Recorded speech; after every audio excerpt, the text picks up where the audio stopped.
These tariffs are already affecting several industries in Western New York, including a local brewery that's concerned the extra cost of imports could tap out the beer industry. News 4's Sarah Minkwitz explains how industries are preparing to handle these rising costs. Sarah. Dave and Kelsey, for places like Flying Bison Brewing Company, they have no choice but to eventually raise prices to cover the cost of materials. But for dairy farms, there are some prices they can't raise at all. It's going to have some negative consequences pretty quick for us if they can't get together and negotiate some solutions. A.J. Wormuth owns Half Full Dairy Farm, which has locations in Wyoming and Genesee counties. He's worried the 25% tariffs on goods from Mexico and Canada will milk the dairy industry dry. The tariffs will increase the price of fertilizer and wood shavings.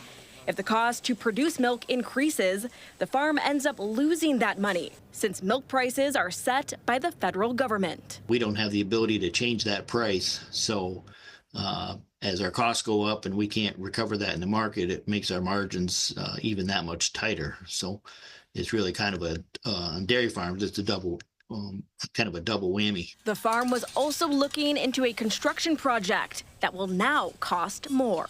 We wanted to renovate one of our heifer barns, and we had an order in for stalls, which are all steel, and it was $85,000. And we got a quick phone call saying if we wanted to do it, we better pull the trigger because it was going to be $106,000 really fast. At Flying Bison Brewing Company in Buffalo, these two brew houses were made of steel and were made in Canada. There's nobody in the Northeast United States that makes stainless steel brewing equipment. Flying Bison gets a lot of its grain and cans from Canada. After crunching all the numbers, founder Tim Herzog says his business will have to spend an extra $53,000 a year. That's a full-time job here. That's 2 or 3 part-time jobs behind the counter in the tap room. It's more than the price of a tank. A fermenting tank. I mean, it stops growth in these companies and it raises prices to consumers. Flying Bison gets a lot of its cans from a plant in Canada. They say this could raise prices on 4-packs and 6-packs by more than $2. In the studio, Sarah Minkwitz, News 4.